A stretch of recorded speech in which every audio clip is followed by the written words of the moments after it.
going on, everybody? Welcome back to the channel. I don't even know what podcast number it is, but we thought we wanted to quickly sit down and chat through some of the blockbuster and mind-blowing trades that have been happening in the NBA so far this season. As ever, I'm your host, Jules Ledger, joined all the time by Louis Halpin and Lewis Howard. Now, I know we're a couple of days out still from the trade deadline. We're recording this on the 4th of February. Trade deadline is on the 6th of February. But I mean, there's nowhere else really to start than the biggest trade of the lot of it is the Lakers landing Luka Doncic. Everyone has touched on it, but I think let's just give our 2 cents on this. Who won the trade? I'm not sure we need to spend too long on that side of it, but and just sort of repercussions that we're then expecting from probably the biggest trade in NBA history. Not to say that we're sort of throwing it because of recency bias or anything like that. Probably is the biggest trade that we'll ever see. Yeah, I mean, when they were speaking about it, or I've seen people speak about it, the only one that comes up as a shocking trade of this equivalence is basically when Kareem was trading in his prime, and that is a very long time ago. So yeah, it's just absolutely insane.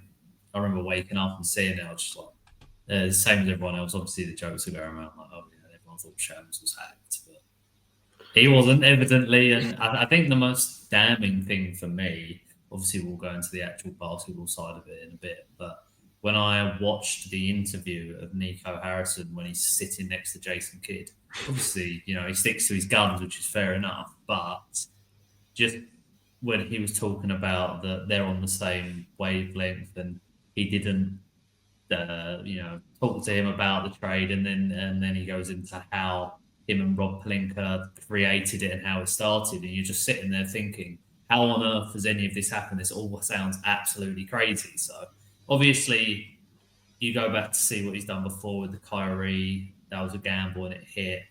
You look at Brunson, obviously was a big miss, them trading him away. So they obviously do take some gambles, but this is just in a whole different stratosphere to that. And I think most people just believe it was a completely wrong decision.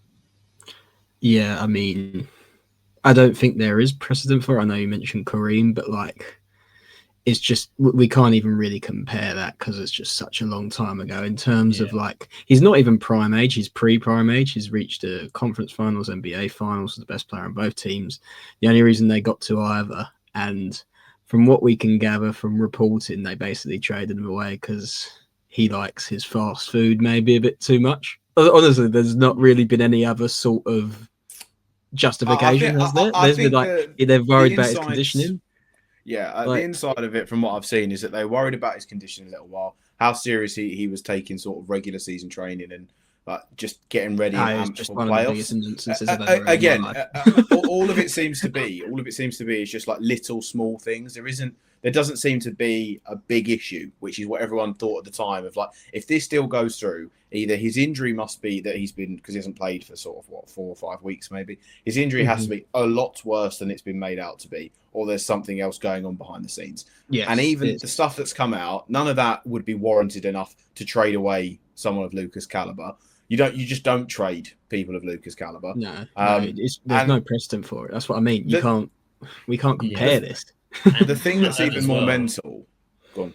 Just quickly, I was going to say, you talk about not trading the stars away and what would have to be the problem. It's not only trading him, but trading him in the manner they did, where they only offered him to one team. That makes it makes it sound like you're trying to get rid of him before anything comes out about him. But what's come out is just absolutely nowhere near worth even mentioning, to the point of trading away a star like Luka.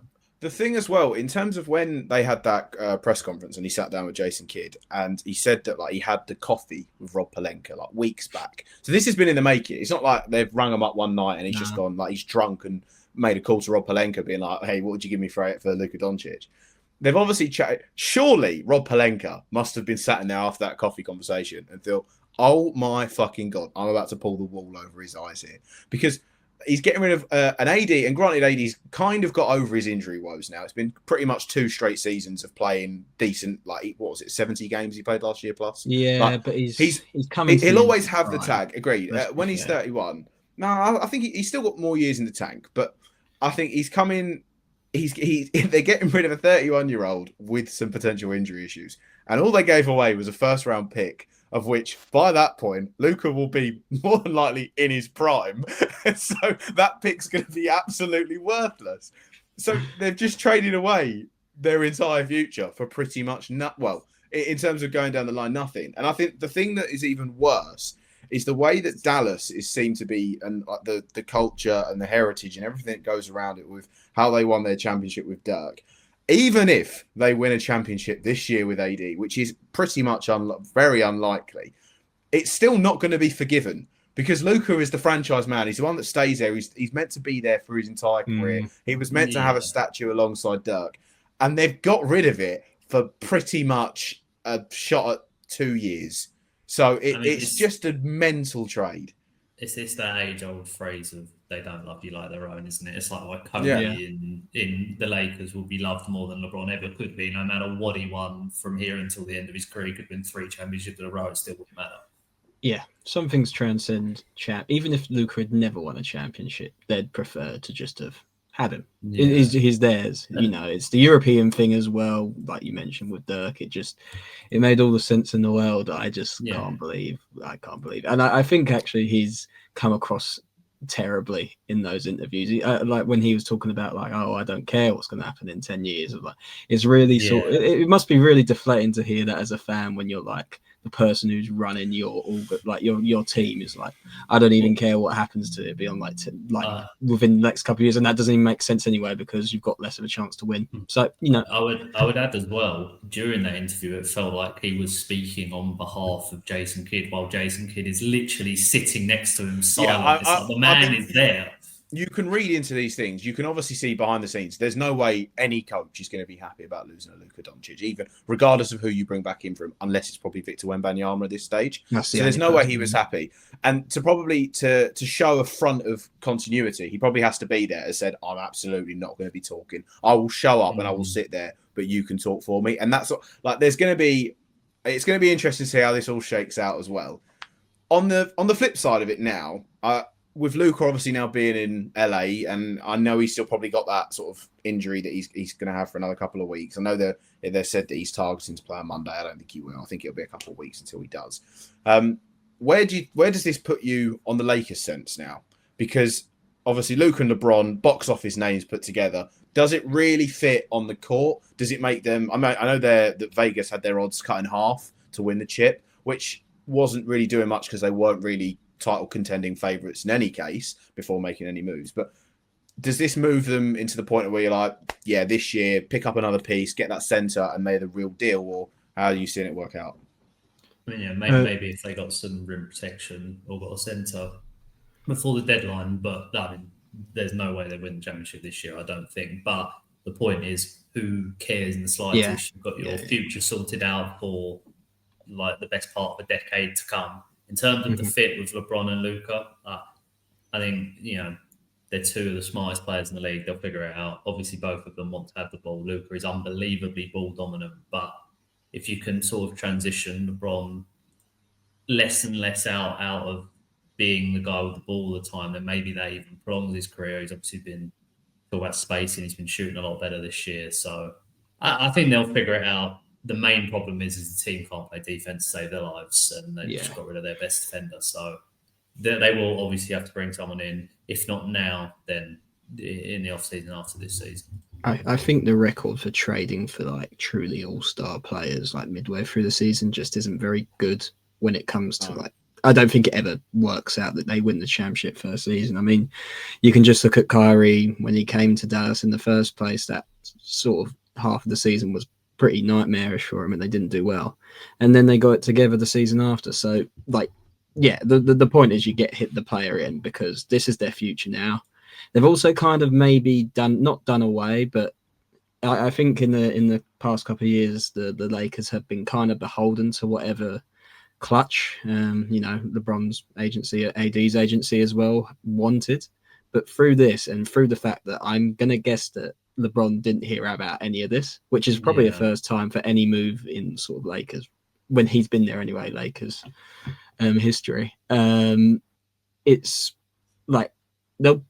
it's going to be like a pivot in type of thing. And I do think that's probably a good thing for LeBron to prolong his career, to be a bit more off-ball transition to give this guy. He's the future of the franchise. He's the one who can do the heavy lifting per se. But I do think it's an odd fit. I must admit, I do think they can work it out. But there's all part of me that's a bit like, this is a bit strange. I'm not sure how it will work out with both of them, but I guess we'll have to see. I'm just bemused they didn't shop him around to more teams, because there's a lot of teams that I'd probably prefer to see Luka Doncic go to. Well, obviously, the Lakers always get their that. men. The Lakers always seem to do this. Every single generation, they get this person. There's Magic. But it's also because it's the Lakers. It's the Lakers. Yeah, that is ultimately, I think, why. But why are other teams trading favorably to the Lakers is what confuses me. Because you could have gone, say, to the Spurs, for example, pair Wemby and Luka, and the Spurs would have given you, if I was a Spurs, I'd have given them every single asset, every pick possible. I'd have done that. And that would have been I couldn't care if there's literally those two on the team and no one else. So yeah. The Spurs stuff, again, they would probably, if the Spurs would have been able to put a package together that would have been unbelievable. Obviously, they gave up 3 first-round picks with De'Aaron Fox, and that's the sort of again, that would have been a pretty big move in any normal NBA trade deadline. But it's been shadowed by absolutely the behemoth that is this one. But I think the way in which they've done it, I'm still, when I first heard about it, because me and you, Lewis, was sort of we were on a trip on the way when we heard the news. And I thought about it, and I was like, it's bonkers the way in which they've done this. But at the same time, if you shop him around, you create the discourse, it then would have got out. 100% it would have got out between them. I'm not saying that this is correct as well, because it's a terrible package of what they got. But it gets out, creates the discourse between Luka and the Mavs, and then everyone knows he's available. And granted, you're probably more than likely still going to come away with more than what you did, because this is how bad this one was in that sense. But the idea of going to one team and trying to just do it isn't terrible. It's the way in which he's got the deal back. If he wanted if he wanted Anthony Davis, the way he's gone about it is correct. If that was what he wanted, he's done it in that sense. Yeah. But in terms of overall hauls you could have got, it's not terrible. The idea of just going to the one place that you want, because at the end of the day, he's gone to them. He's gone to them. I still think it's terrible. I think they even if you only consider, it's terrible not shopping the top 5 player in the league. That's the thing with start a bidding war. But even if you would have wanted AD and nothing else and shopped into the Lakers, I think if you asked everyone, could you get more than that? Every single person would say yes. You could maybe get another pick or at least another player. And they've only come away with AD and a first rounder. It's absolutely mind-boggling. You'd want Reeves, maybe Connect. Yeah, exactly. I don't know. Or Connect, at least one of them, or another pick, because I think they have one. A pick swap. How's there not a pick swap? There's a pick swap in every single trade there ever been. Exactly. Yeah. It's, and not that I would really think a pick swap's valuable in this occasion, because I think the Mavs are going to be a worse team for the next 10 years. I think they're cursed after this. This is going to be one of those ones. Sorry, I don't want to be downer for those fans, but it's true. They know as well as us, I guess. There is a world where it becomes good and Nico Harrison seems like a genius, but I think it's just overwhelming just when you see the response to it, that's just not going to be the case. And even when I see arguments about why Dallas could be potentially one of the favourites this year, and they'd go and talk about the Thunder and how the Dallas is their bogey team, and they beat them in the playoffs. It's like, well, yes, because Luka was on the team, and I don't care about the fact that they've beaten the Thunder in the regular season twice without him. The reason they got to the finals last year, they literally got to the finals with him and have got rid of him because they don't think they can win with him. It is mental. Yeah. We'll see it all shake out, but the Lakers need to change a lot in the next 2 days for me. If the way in which I'm going to see it, because you need off-ball players, and LeBron and Luka are not off-ball players. I think there's the argument, obviously, great players will make it work, but to the extent of which, when you go and see the Celtics play, you see the OKC and how they move the ball and how they move it quickly. I don't see the Lakers reaching that this season. I think it's going to be a case of convincing, rebuilding in the summer and going in the year. I think offensively they'll be fine. literally just with them two, I think offensively they'll be fine. It's the defense. They're defensively shocking. They've got no rim protection. Like, they have to sign the centre. If they don't win the season, it's I don't really think they're thinking about the season overly that much. No. That when you've got Luka, the thing is, which is the ironic thing, you could always get to an NBA Finals because he's one of the 5 best players in the league. But I don't think this is probably a move they're thinking about. They're just like, this is going to be the next franchise guy for like 10, 15 years. Let's just get him. And For LeBron, the insane thing is, I saw someone say it. This is basically the first time in his entire career he's not the best player on the team. Yeah. And how he manages that will be interesting to see. And finally, we didn't even mention the money aspect of it and how much it's cost Luka not getting the Supermax off them. And them even potentially giving him it and then trading him, shopping him, because then at least teams would know he'd stay with them because he'd be on the Supermax rather than maybe potentially going somewhere else. It's almost vindictive in a way. And obviously, I don't want to speculate that about the Mavs front office because they haven't shown any signs of doing that before. But it's just another wrinkle in this that is, there's so much that needs to be explained that hasn't been explained yet. Yep. I think them only going to the Lakers with this deal is also the sign in which that they know Luka's going to sign with the Lakers. Like, you're not shipping into a market where 100%. They're only taking a bank of Luka, maybe only staying for a year and a half. Majority of teams would have made the trade for a year and a half of Luka, don't get me wrong. But I think in the same sense of this, the sense of where the Lakers have landed on this is so rubbing up green. It is unbelievable for them. And the money... The Lakers franchise, this just seems to happen. So the money sense in which he's lost from obviously no income tax in Dallas and the potential Supermax, I'm probably willing to bet the commercial aspect now of him being a Laker, he'll probably make back and some. So I'm not no NBA player I'm sitting there feeling sorry for over obviously. In any case, but in the money sense for it, it's that. I think there'll be loads. Go on, Lou. So I do wonder is there a world in which they look at trading LeBron in the summer? I'm just thinking, I mean, the sort of the way in which I think everyone that's a neutral from the NBA and a viewer from the NBA would love to see, and you know what I'm going to say, because everyone would love to see it. Everyone would love to see a little bit of LeBron and Steph together for the final years. But it just would be, if we're talking about that sort of idyllic scenario and situation, everyone has said it throughout the whole tenure of their career in the league. If LeBron and Steph teamed up for a year or two just to see what they could do, it would be box office. You know what? I saw some rumours today as well about the Suns shopping KD. Screw it. Just bring all of 2010 to 2017 back together. But it would be amazing. Like and that's for the summer. That's not going to happen in a day or two.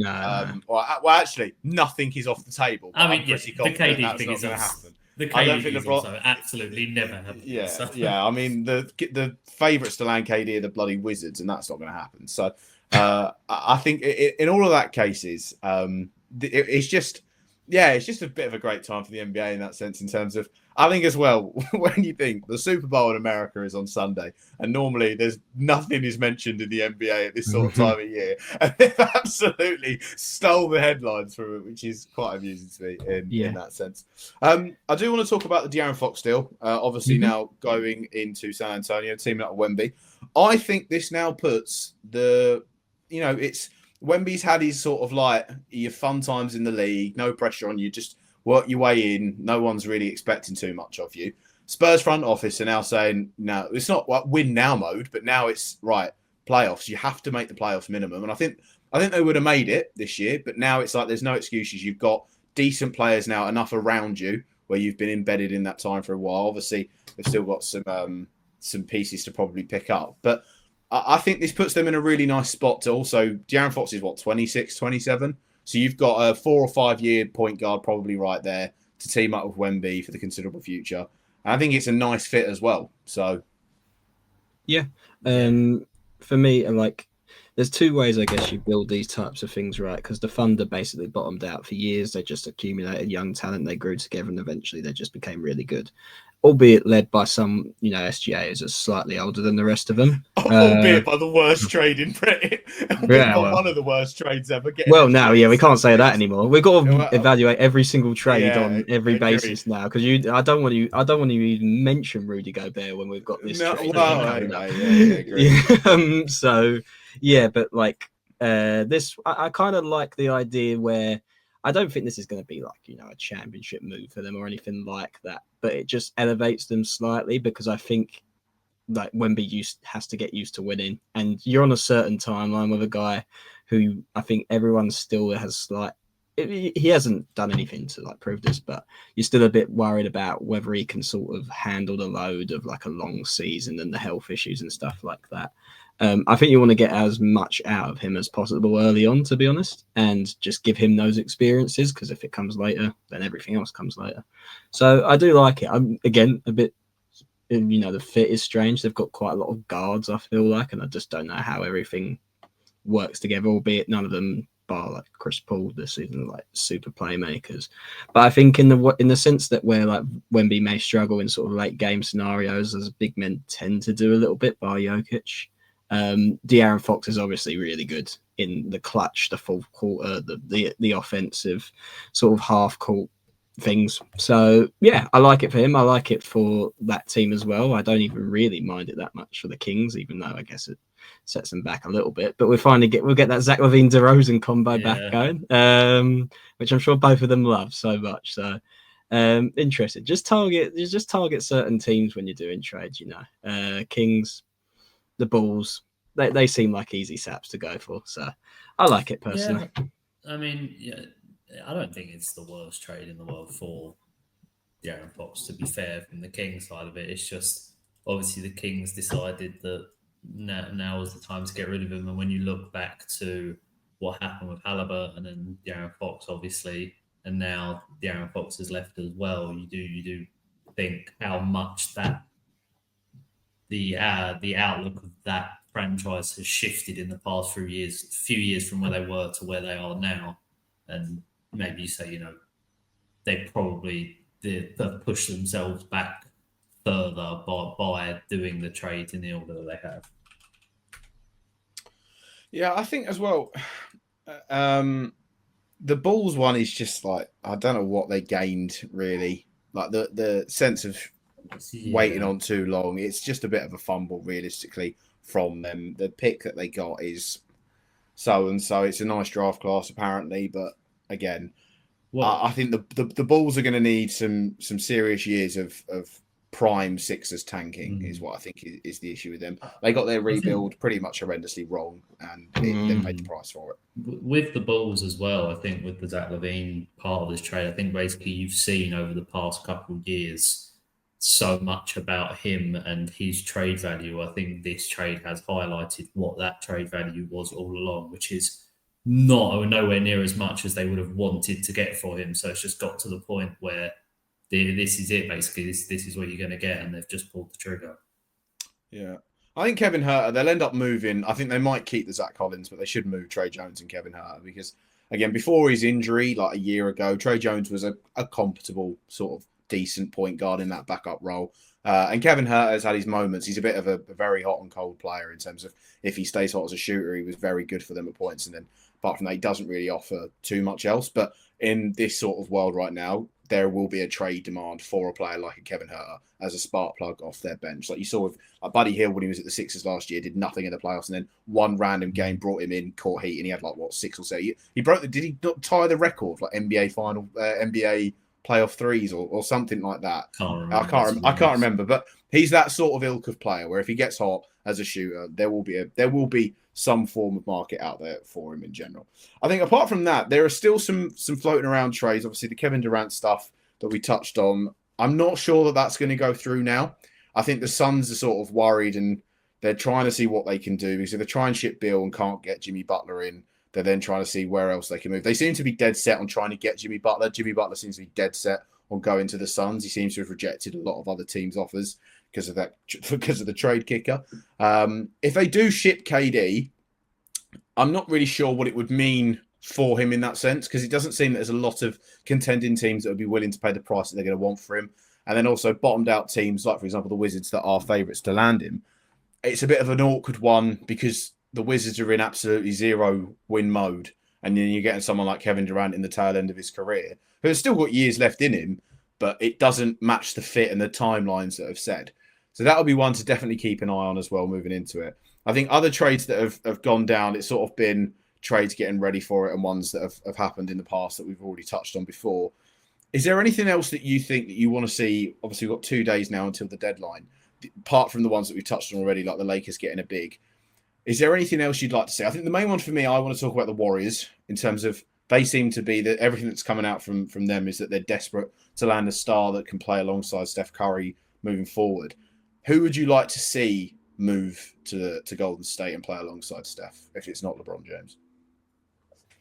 I was going to say anyone. The problem with this kind of stuff is you have to see how everything lines up, and you can't picture it in your head unless you've literally got the information in front of you. So it's difficult to do that. But you say LeBron would definitely be number one. But I've seen the rumors, which is they've been basically contacting every team with an all-star period just to see if they could get anything. And they don't have the worst trade package for someone. I feel like it's the same trade package people have been talking about for a while now, which is obviously Kuminga and Moody. But I don't know realistically how much they could get with that. So even if I was to throw out some names, I would not be optimistic that they'd be getting any of them. So no, not in a trade sense. Not in a trade sense. I did see a report that I think it was today, that they've always sort of been looking at Giannis as well, which I don't think how that would work in a trade sense or what they could give for that. But if there was, I don't know when he's up for free agency actually. But Giannis had some interesting reactions to the Luka trade that I thought was quite funny.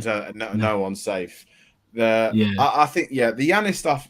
I mean, the ones where he was saying he wants all Europeans to go to big markets, I thought was a little interesting. I don't think he was being sort of and hinting at himself. I think he's quite happy in Milwaukee, depending if they trade for Kyle Kuzma or not. But I think with the Warriors, the ones that I've kept seeing as sort of the disgruntled stars that they look at, I've seen Zion Williamson. I've seen LaMelo Ball, which I just can't see happening because that fit doesn't make any sense. Should have drafted him if you wanted him. Yeah, agreed. And then the other one that is not really in that sense of them, it's sort of a step or probably 2 steps down, who I think is a natural fit for them and probably quite easily achievable, would be Nikola Vucevic. Again, not on that star level that he was, but a decent enough player that would improve them. Also adds that sort of stretch 5 shooting that you'd think of the Warriors. And I think at the minute, the way that Chicago have gone of getting rid of pretty much everyone, the asking price for Vucevic with who would be out there to pay for it, I think you can get him for pretty much next to nothing. And I think that's how they're going to do it. I don't think they're going to have the trade packages together to go and get a star. Yeah. So if you can go and get multiple sort of good sort of B plus minus or like B plus B players, that's how they can build this roster out, I think.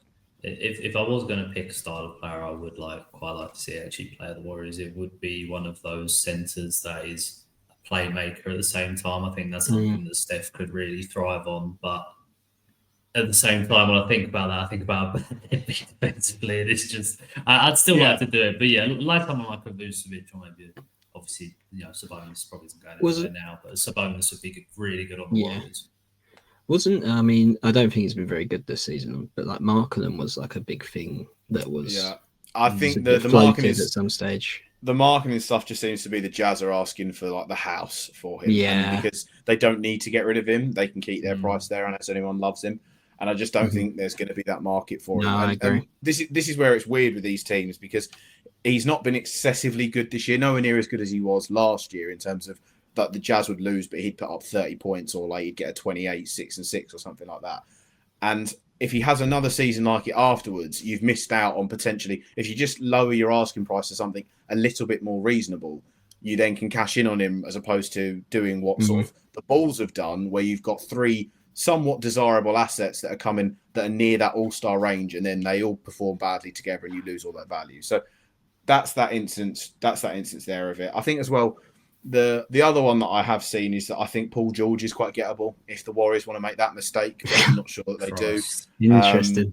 But again, I think it's because the Sixers right now are just in that state of they need to cut their losses on not cut their losses, but they need to move away from two stars that are constantly injured, which has sadly been the thing for them. It's a sorry state. Really the Paul George stuff, when you think about it, going back to it, it's poor in terms of what seven first rounders and SGA and not. Yeah, I was talking more about the six. I was talking more about the Sixers, to be honest. Again, yeah. If the Clippers were willing to give Kawhi his like big max extension, who has the worst injury record of all time, and they were like, I don't want to give. I'm not sure about Paul George. Maybe that should have been a sign. Just putting it out there. Interesting, isn't it? It is indeed. I mean, we've got as we're doing this as well, there's the Lakers are doing their introduction press conference for Luka Doncic, and some quotes are just sort of coming out. So I'm just seeing some of them, and it's like, was there anything in terms of your like health and conditioning? And he said no, but it's definitely a motivational factor moving forward. Yeah, that's the thing. He's going to be He's going to be ripped by next year. And you think of it as well. If you couldn't ask for someone better than a LeBron James, who spends probably about $5 million on his body a year to maintain the fact that he can play at an all-star level when he's 40 years old. So I think as well, there's a lot of stuff in terms of loyalty. It's going to be like a little villain that has been created now. Which is one of them things, because AD's not really asked, won a championship, now he's in a state where he doesn't pay any income tax on the money he's earning. So he was probably a bit sad and now fine with it. But yeah, the Luka ones, the Luka ones are going to be good, and all the quotes that will come out of it from there as well. But I think apart from that, that's going to wrap it up, unless there's anything else pressing that you guys wanted to chat about. Yeah, I mean, the only thing I'd say is, obviously we've talked a lot about the Luke side of it. I would just say on the AD side of it, he has obviously been very good this season. He is a very good player, and you don't want to sell him short. It's just that Luka is who he is, so there's just a massive. It's an asset thing. It's not a player. But I think as well, it will be fun to see, because obviously now Kyrie will go back to being a sort of de facto number one. He will be the main ball handler for that team at all points. And again, how him and AD play is probably a really nice matchup. So it isn't all doom and gloom right now. It's just still a mental trade that you would never make. Yeah. But, and we'll see how it all shakes out. And yeah, man, I just kind of love it just makes the NBA really good. So we're going to wrap that one up there. Thank you very much for watching. If you made it this far, leave a like on the video. Drop us a subscribe. I'll be bringing out some more So Rare stuff when I've got a little bit more time, especially now that there should be a little bit more fun things coming up for All-Star Break, which I think is the 16th of Feb this year. They move it about every year. So, All-Star Break is going to be good. There's going to be some... I mean, are they doing the thing this year where they draft their teams again? Or is it because it's the four different mini teams? I don't know. They're doing a different format. Yeah, there's 4 mini teams now, isn't there? So we'll wait and see how that all shakes out. There's always something that comes around from it, especially after the trades. But yeah, it'll be very fun. Thank you very much for watching. We'll catch you in the next one, and peace.